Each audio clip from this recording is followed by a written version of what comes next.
Australia's military history told through the stories of those who served. This is I Was Only Doing My Job, an Australian military history podcast, and this is episode 74, recorded on the 15th of July, 2025. Start Digging, You Bastards, interview with author Tom Gilling and the Second Battle of El Alamein.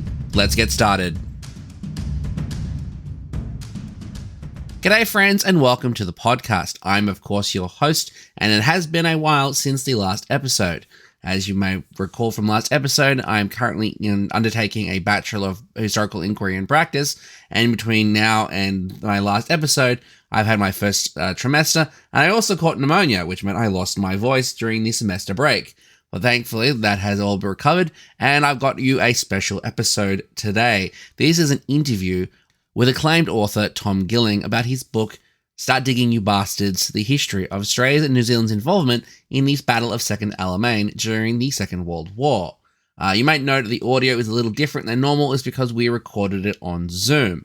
But before we get into the interview, I would like to express my condolences to Armoured Emu Brigade member Alpha 1 on the recent passing of your father. You have the condolences of us and all at Doc Network Productions. And with that out of the way, let's get started. In 1942, Australia was fighting a war on two fronts. In the north of Australia, our soldiers were locked in the brutal jungle campaign along the Kokoda Track, defending their homeland against the Japanese. But far away in the deserts of North Africa, thousands of Australians and New Zealanders were engaged in another desperate struggle, one that would change the course of the war. The Second Battle of El Alamein was a line in the sand, literally and historically. It was the moment Winston Churchill famously declared, "Before Alamein, we never had a victory. After Alamein, we never had a defeat." And yet, for all its significance, the role of ANZAC troops in that battle has often faded into the background of public memory. Tom Gilling's new book, Start Digging, You Bastards, brings that story vividly back to life. Drawing on first-hand accounts, forgotten records, and the raw voices of the men who fought there, it captures both the chaos of the battle and the characters of the diggers who endured it. So Tom, welcome to the podcast. Thank you, Ross. Before we dig into the actual desert war itself, no pun intended, I actually wanted to ask more about your broader work. So you've written about, 36 books so far, crossing various genres: fiction, true crime, the Cold War, and now you've dabbled into military history. Has it been a connecting thread or what draws you to these stories, or have you just picked things that you enjoyed? Things that I enjoyed, and one book tends to lead to another. I started writing military history a few years ago and just got lucky with an interesting project, and the book worked quite well and the publisher was interested in more. So yeah, I've followed that line for the last few years. So do you consider yourself a historian or more of a historical storyteller? I think I'm a historical storyteller. In preparation for this interview, I actually listened to some of your older interviews from your other books, in particular your interview about The Witness with Richard Feidler. And that one was your last book, explores the Sandakan Death March through the story of Bill Sipowicz. And I had wondering, you couldn't have picked a much more different story for Start Digging, You Bastards. You've gone from the jungles of North Borneo to the deserts, actually telling the actual battle itself. As you say, you picked one story or another. Was there a connection between these two books, or was El Alamein always going to be the next story? Alamein was an interesting project that I thought hadn't been sufficiently written about in Australia. I mean, some terrific books have been written about it, but not very many. So that was why I was interested in El Alamein. Stipowitz, he was a fascinating character who emerged from a previous book I'd written about someone who escaped twice from the Japanese and survived the Sandakan, was at Sandakan, but wasn't on the march. And that was more of a character study. I mean, there were lots of mysteries about old Bill Stipowicz. It was very interesting trying to get to the bottom of them. F. Spencer Chapman wrote a book saying the jungle is neutral, basically saying that in the Pacific campaign, they were fighting not only the Japanese, but also the conditions itself. Could you say that the Australians and New Zealanders in North Africa were doing the same with the desert? It was the desert was the same for both sides, wasn't it? But I think the training, the physical fitness of the Australians and New Zealanders maybe meant that they were better able to deal with that perhaps than some of the other nationalities that were there. This battle, so Second Alamein, takes place towards the closing stages of the Battle of Kokoda. Do you think that that's probably the reason why most people consider this a British victory compared to an Australian one? Especially since, like most people will obviously think of the Second World War, they immediately go to Kokoda. That's right. Well, look, the Australians and New Zealanders were a relatively small component of the British Army, only about 10-15% of the troops altogether. So obviously they played a minor part in terms of numbers, but they played a very major part in terms of the significance of their contribution, where exactly they fought, which position on the battlefield Montgomery put them, and the results of the encounters they had. So by comparison with Kokoda, which obviously was an Australian battle, this was not an Australian battle, but the Australians played a crucial part in it. Oh, 100%, which I guess begs the question is why were we even there to begin with? Well, because the British couldn't spare us. Two divisions, two Australian divisions by then had come back to Australia to fight against the Japanese. And there was certainly pressure to bring back the Ninth Division. But Auchinleck, the commander of the army in the Middle East, made it clear that he couldn't win the Battle of Alamein without the Australians. And so the Australian government agreed to leave them there to fight that battle and then to come home afterwards. And that was it. They simply couldn't be spared. Even with that, Curtin is calling for the Ninth to be returned on the eve of the battle starting. Exactly, yeah. It could have been a very different result, couldn't it? If Auchinleck had bowed to that pressure. I mean, in a way, he was obliged to. It was Curtin's call whether or not Australian troops remained or were brought back. But Curtin saw the logic, and Morshead, the commander of the Ninth Division, saw the logic that this was an important battle. It was an important campaign, although relatively small compared, for example, with what was going on in Russia. But nevertheless, it was an important campaign, and both Curtin and Morshead clearly understood that if the Allies didn't win that battle, it would be a very difficult war. Now, you start the book by setting the scene historically by starting with the Battle of Tobruk and its significance. Listeners to my podcast will know that I've touched on Tobruk previously. How did the Ninth Division feel knowing that the British lost Tobruk after we had held on to it for so long? Well, they were horrified and mortified by the loss. It fell, Tobruk in the end fell in about a day, and the Ninth Division had held it for more than 8 months. So they were disgusted, and they felt that the sacrifice they'd made in a way had all been for nothing because it was given away so cheaply. I guess the Australian and New Zealanders' poor opinion of the British soldiery never got any better from that, did it? Well, look, it wasn't just the British who were there. There were South Africans there. There were others there at Tobruk when it fell. But yes, there was certainly a certain amount of rivalry, I guess, between the Australians and New Zealanders and the British. But I think it was mostly directed towards British armoured brigades, towards the fact that the British tanks were always promised to come and support the infantry and never seemed to turn up.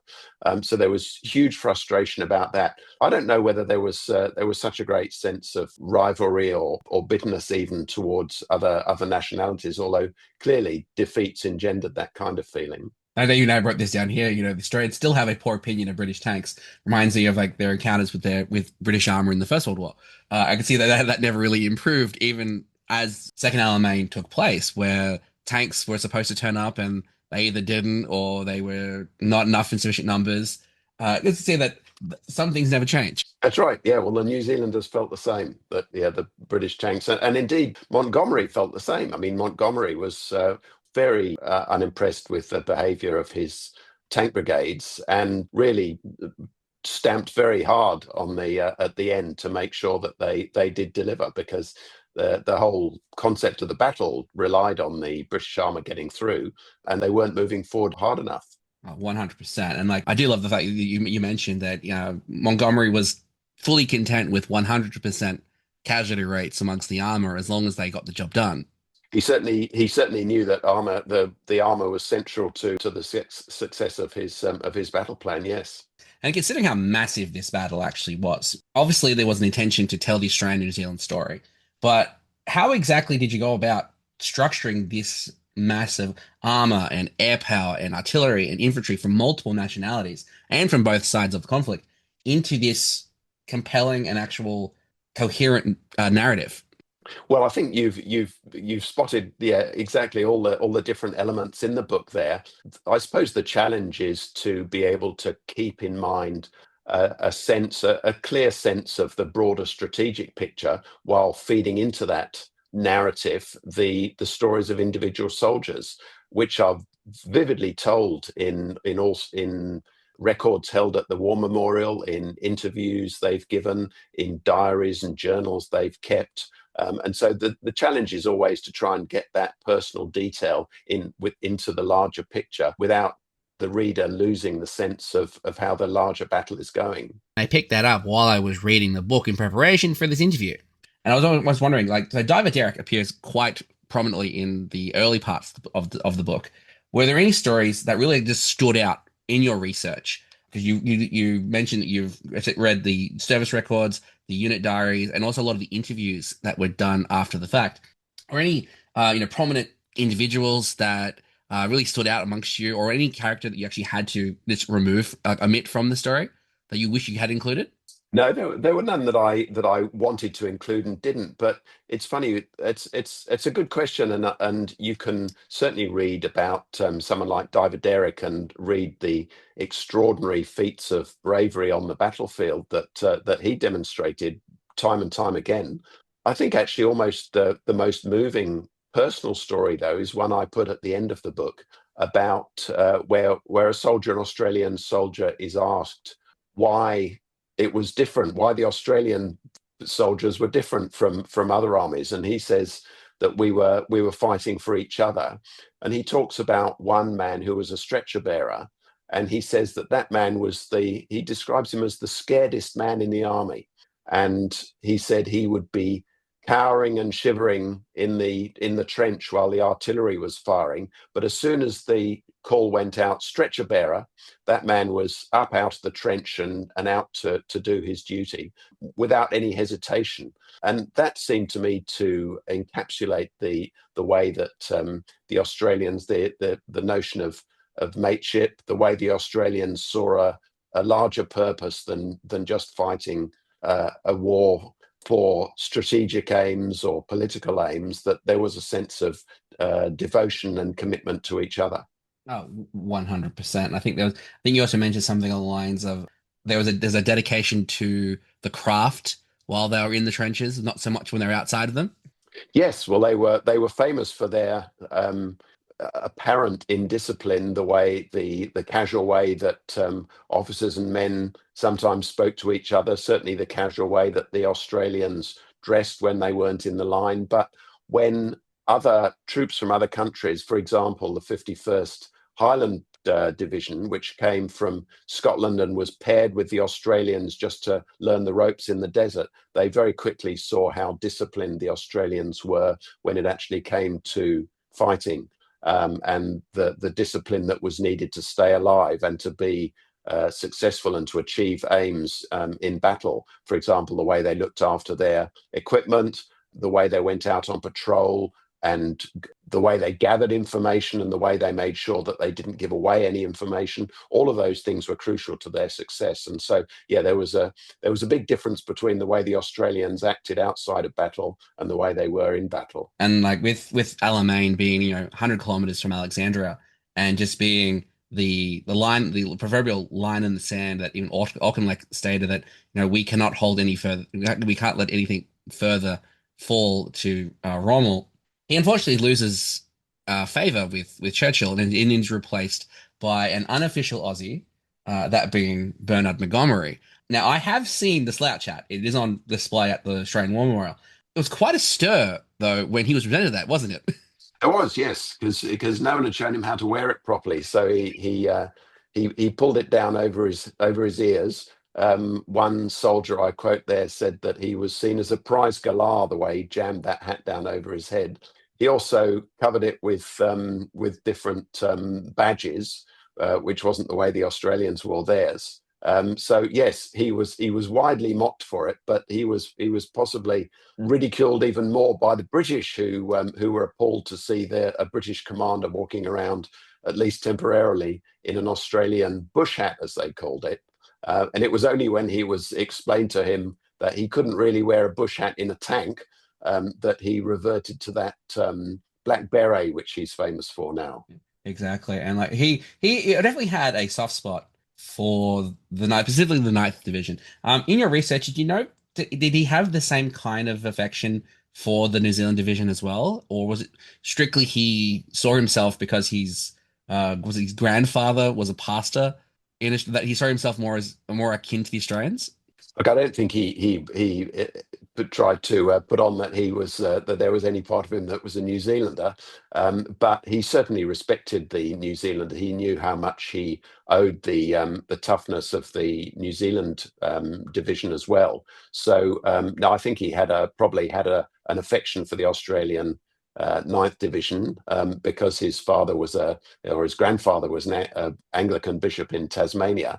But he saw the value. There's no question. He saw that both the Australians and the New Zealanders were very valuable parts of his army. Well, that reminds me of a video that I've seen circulating quite a bit from 1987. Spike Milligan did a documentary about Australian military service, and there's a quote that always reminded me that I went back to before this interview. That he said that he was interviewing a German soldier from the previous war, so he's like the First World War. And then who were the best shock troopers? And he said Australians. And it is of little surprise then that Montgomery would have chose the Australians to lead the spearhead for El Alamein. And in your research, do you believe that there was intention behind that he knew that the Australians, which was the Ninth Division, which was a relatively inexperienced division compared to the other Australian divisions, but obviously more experienced than a lot of the territorial or other troops, that they were going to be the spear point of this attack? Well, he had, after all, seen what the Australians had done, what the Ninth Division, sorry, had done at Tobruk. So he knew what kind of metal they had. But it wasn't just Montgomery, of course, who saw that the Ninth Division and the Australians more generally were something special, because Rommel saw it too.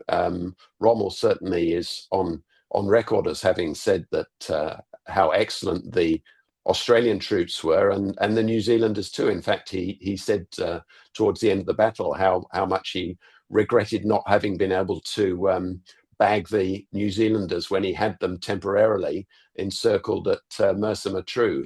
He had hoped to be able to take them prisoner. He couldn't, and they escaped to fight another day, and they caused all sorts of damage to him afterwards. So he recognised the qualities of both the New Zealanders and the Australians, and of course, so did Montgomery. Oh, 100%. Even though the battle itself wasn't a perfect engagement that went for 13 days. Australians were involved from the very beginning all the way to the end. But one thing that really stuck with me was the actions around the blockhouse. That really stuck out to me amongst the chaotic nature of this battle. That there was one place that was considered a no-go zone for both sides of the fighting during the fighting. That's right. That's the blockhouse itself, which was an old stone building where doctors from both sides worked, and injured, wounded soldiers from both sides were treated equally. So yes, it's interesting to see these moments in a battle where it was very different from fighting against the Japanese in the Far East, where both armies knew essentially that there would be no prisoners taken. There was a very different approach in El Alamein. I think both sides recognised that prisoners would be taken and prisoners would be decently treated. But nevertheless, it was a ferocious and bloody battle. But yes, the blockhouse was a place where both sides recognised that that was a place that would be safe, at least for the wounded to be treated. That not so much for the stretcher bearers, though. No, stretcher bearers were often picked off first. I think I mentioned in the book that there are one or two eyewitness accounts there saying that the stretcher bearers were being picked off by snipers. So it was a very dangerous place to be a stretcher bearer. And as the northern sector attack, so where the Ninth Division was involved, was more of the punch and hold to allow the troops in the south to sweep out and take all the German and Italian forces. So it's very easy to forget the Italians were also involved in this battle. Did the Australians see themselves as a point of pride in the fact that they were the ones who were going to take on the Germans directly, or was just another thankless task that they just saw themselves as having to do?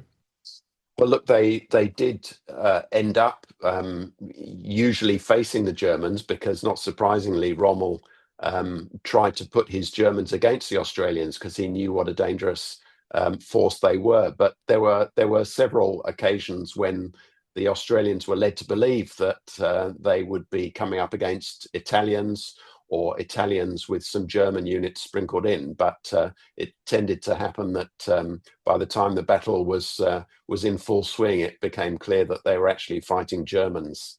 Oh, and it is easy to to dismiss the Italians. I mean, I think I've done it in the past. But then you saw there were some Italian batteries, particularly towards the end of the battle, who really bucked the trend. Even though their technology and their training wasn't as up to par with the Germans, they were really like holding the line. They were inflicting a lot of casualties on Montgomery's forces.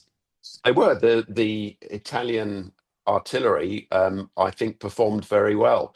There are many accounts there from both sides suggesting that the Italian artillery was both very effective and that the soldiers were very courageous. Um, the Australians were a little bit dismissive of the Italian soldiers in general. The infantry tended to be a bit quick to surrender, and the statistics do bear out that while very few Australians and New Zealanders surrendered, proportionate to other armies, more British surrendered, but the Italians were a bit notorious in that regard. And even that comes down to even Rommel had a very dim opinion of his Italian allies, even though the Italian forces by this point vastly outnumbered the Afrika Korps. He did have a dim opinion at times. He certainly there were times when the line was broken where he was quick to blame it on the collapse of the Italians. But he was in a difficult job. He was leading an army of two allies. And he was as diplomatic as he could be towards the Italians, and I think he recognized that they were less well trained, they were less well equipped, they were fighting with tanks that were a joke. They were some of the tanks they used were originally um, uh, they were so poorly armored that almost anything could go through them. Even bullets could were a threat. So he did recognise that they were very poorly equipped by comparison with his own German troops, and he was as diplomatic as he could be in the circumstances, I think. Oh, definitely. Did you think that Rommel and Montgomery themselves had more of an impact on the battle by their presence, or could anyone else have done this battle the way it would turned out? No, I don't think anyone could have done, because I think Rommel was a uniquely um, effective desert war commander. He was an absolute master at mobile warfare, which was the key to his early victories.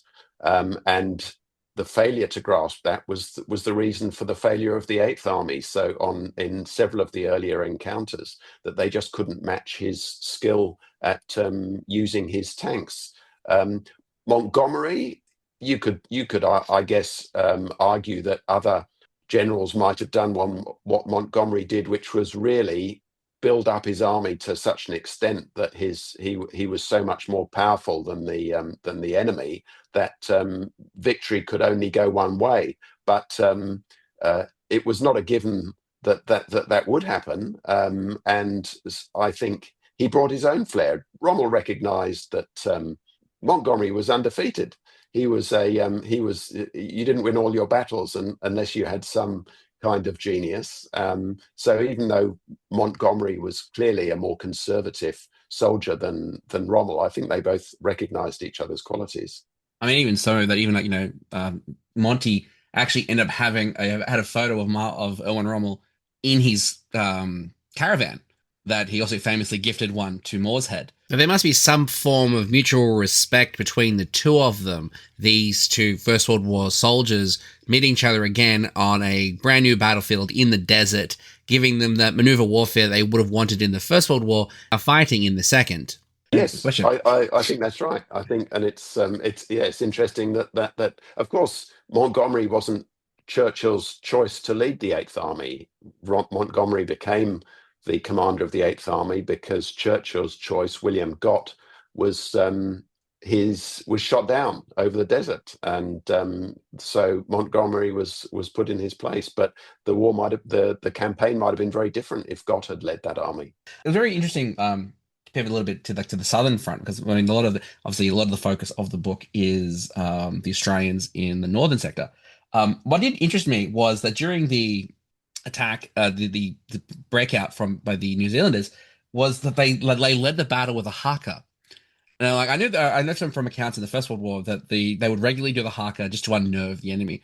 Do you think, obviously, that was the case in this attack as well? They intentionally did the haka more to psych themselves up, or was it a definitely a we're going to scare the Italians and Germans opposite, knowing that the New Zealanders are coming?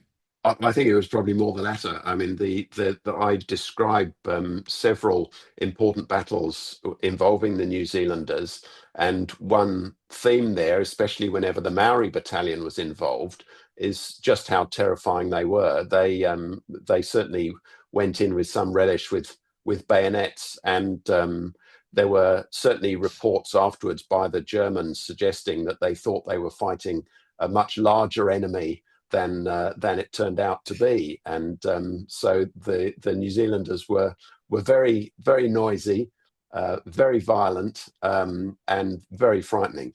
Interestingly to note that Australia receives three Victoria Crosses for the Battle of Second Alamein, which is surprising compared to the attention that's received in Australia. Like in Battle of Kokoda, very few Victoria Crosses are actually awarded through the entirety of the campaign. But within this 13 days, three men get VCs. Gratwick, Gurney, and Kibby all get VCs within this period of time.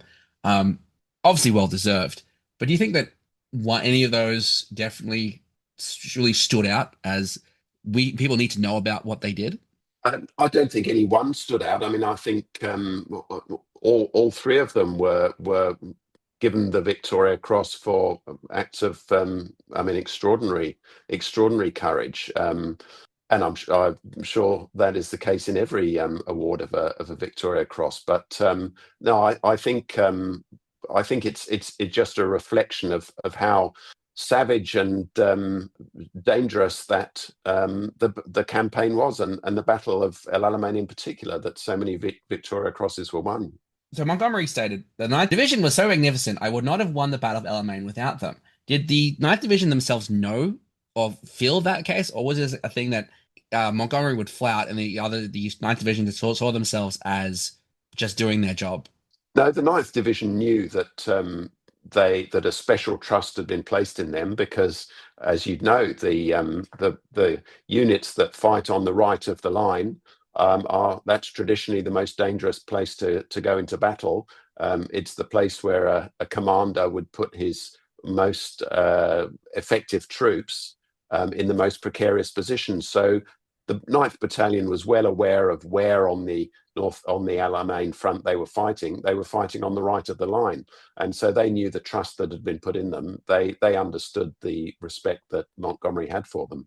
You end the book with a line saying, 20 years after the Battle of Alamein, on Montgomery, what would have been Montgomery's last visit abroad, he visits the Alamein War Cemetery and expresses that desire that the Australians had, it wasn't for the Ninth Division, he would not have been able to win Alamein, and wished to visit all the survivors after the fact. And unfortunately, he would pass away before that was a possibility. Do you think that would have maybe helped generate more awareness of this battle, or was it a case of that the Ninth Division guys knew what they were doing, as you just mentioned, and seeing Monty after the war really would have cemented what they already knew? No, I don't think I don't know that that would have had that effect. But it's interesting that the Ninth Division was well aware of the job they had performed and the importance of it.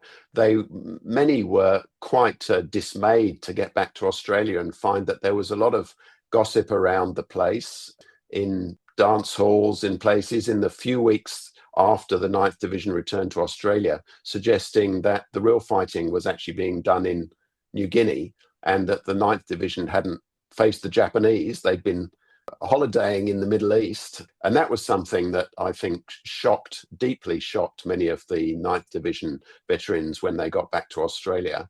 They of course, were sent up to New Guinea themselves. But when they arrived and found that there was a sense here, even then, that the campaign in North Africa was not where the real war was. And I think we know now, we know now that there was a very real war going on there. And famously, the Australians would then go on to fight New Guinea, and the New Zealanders would actually stay in North Africa and actually then go on to fight in Italy. One thing I found in my coverage of the other three Australian divisions in the Second World War was the men of the Second AIF compared themselves to the yardstick, which was their fathers and uncles in the first AIF. Do you think that after Alamein, did they hold up to the mantle placed before them by their fathers and uncles?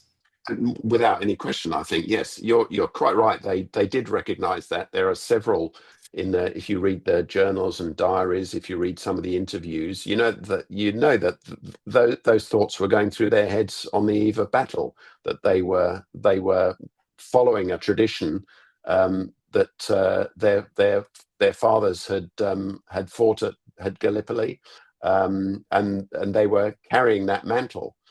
They knew it at the time, and I think it's very clear that they certainly lived up to that. Any closing thoughts? Any last comments about Start Digging, You Bastards? A colleague of mine mentioned that you had a penchant for throwing bastards into your titles. But anything that you want, like, my listeners to definitely take away from if reading this book?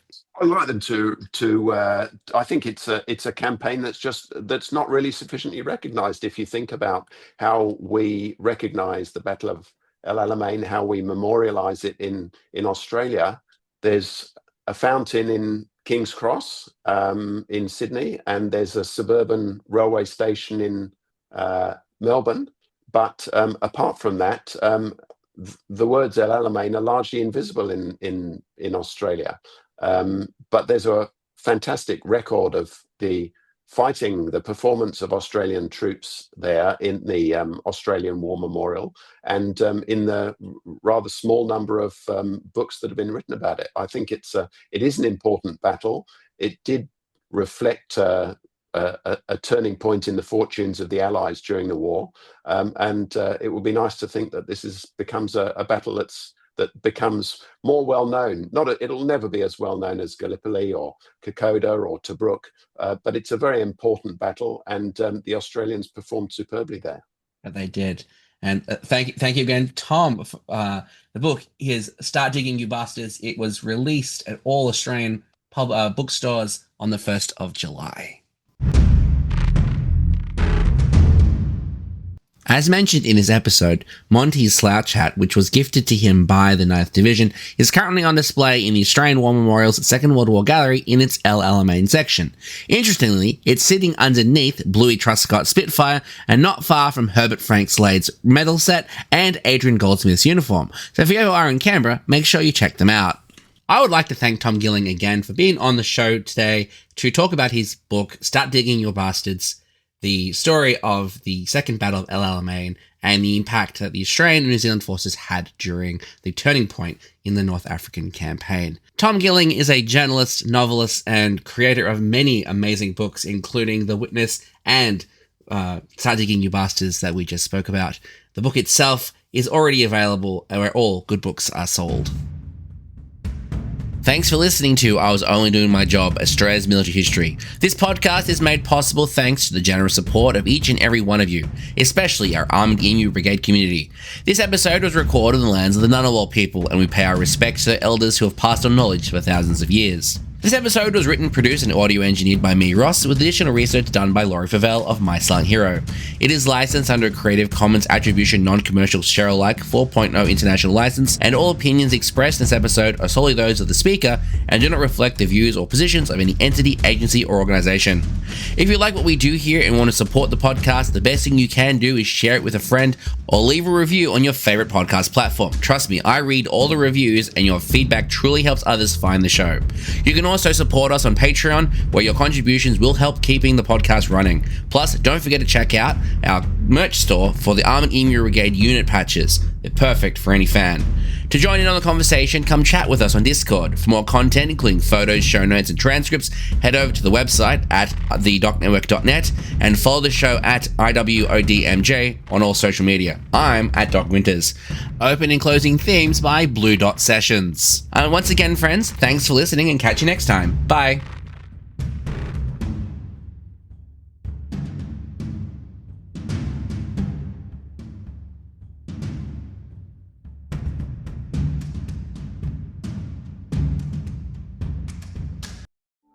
Australia's military history told through the stories of those who served. This has been a Doc Network production.